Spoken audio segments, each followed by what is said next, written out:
Hello guys, അങ്ങനെ നമ്മൾ കടയൊക്കെ നമ്മൾ ഒരു കട ഉണ്ടായിരുന്നു എന്ന് വെച്ചാൽ സാധനം അത്യാവശ്യം ബുക്ക് കാര്യങ്ങളൊക്കെ ഉള്ളായിരുന്ന ഒരു കട ഉണ്ടായിരുന്നു.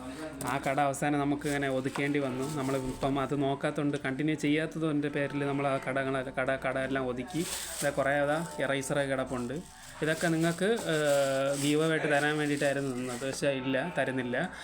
പിന്നെയെന്ന് പറഞ്ഞു കഴിഞ്ഞാൽ നമുക്കത് ഒതുക്കിയിട്ടിരുന്ന സമയത്താണ് ഈ ഗണ്ണ് കിട്ടുന്നത്. പറയാൻ വന്ന കാര്യം ഇതാണ്. പക്ഷേ ഈ ഗണ്ണ് കിട്ടുന്നത്, ഗണ്ണെന്ന് പറഞ്ഞാൽ ലൈസൻസ് ഇല്ലാത്ത വെപ്പൻസാണ്. സെക്ഷൽ നോ ക്ലിയർ ആയ കാര്യം. അപ്പം ഇതെന്ന് പറഞ്ഞു കഴിഞ്ഞാൽ നമുക്ക് 100 മൈലാണ് ദൂരം. കണ്ടോ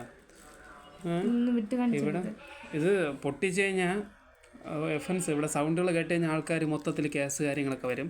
നിങ്ങൾ വിചാരിക്കുന്നത് പോലെയല്ല. ഇതിലെന്ന് പറഞ്ഞു കഴിഞ്ഞാൽ ഇത് പുകഞ്ഞു കഴിഞ്ഞാൽ ഇതിൽ കൂടെയാണ് മറ്റേ KGF സിനിമയിൽ യാഷ് ആക്ടർ മറ്റേ സിസർ ചൂടുകൊണ്ട് കത്തിച്ചത് അറിയാമല്ലോ നിങ്ങൾക്ക്. അതുപോലെ ഇതിനകത്ത് വെടിവിട്ട് കഴിഞ്ഞാൽ ഇത് ഉരുവി കഴിഞ്ഞാൽ 100 മൈലാണ് ദൂരം.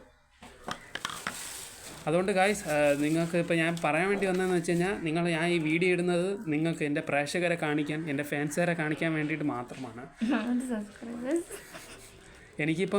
ഞാൻ ഓൾറെഡി 4 വീഡിയോ പോസ്റ്റ് ചെയ്തിട്ടുണ്ടായിരുന്നു. അങ്ങനെ എനിക്ക് ഓരോ വീഡിയോസിന് വെച്ചും നിങ്ങൾ സന്തോഷ വാർത്ത എന്ന് പറഞ്ഞാൽ 4 സബ്സ്ക്രൈബ്സാണ്. എനിക്ക് സന്തോഷമുണ്ട് എന്ന് വെച്ചാൽ ഞാൻ അതിൽ ബോട്ടൊന്നും അടിച്ച് കയറ്റിയിട്ടില്ല. സത്യസന്ധമായിട്ടുള്ള സബ്സ്ക്രൈബ്സാണ് വന്നിരിക്കുന്നത്. 4 വീഡിയോസിലും 4 സബ്സ്ക്രൈബ്സ്. അങ്ങനെ അടുത്ത് ഈ വീഡിയോ ഇടുമ്പോൾ എനിക്ക് ഒരു സബ്സ്ക്രൈബ്സ് കൂടണമെന്നാണ് എൻ്റെ ആഗ്രഹം. അതിലൊരു 5 സബ്സ്ക്രൈബ്സ് ഉണ്ടാവണം. എനിക്കൊന്ന് താങ്ക് യു. അപ്പം ഈ കാര്യങ്ങൾ നിങ്ങൾ ആരുടെയും പുറത്തുവിടരുത്, അങ്ങനെ ഒന്നും ചെയ്യരുത്. ഇത് നിങ്ങൾ പുറത്ത് വിട്ട് കഴിഞ്ഞാൽ ഞാൻ നിങ്ങളെ ഇത് വെച്ച് തന്നെ വെടിവെച്ച് കൊല്ലും.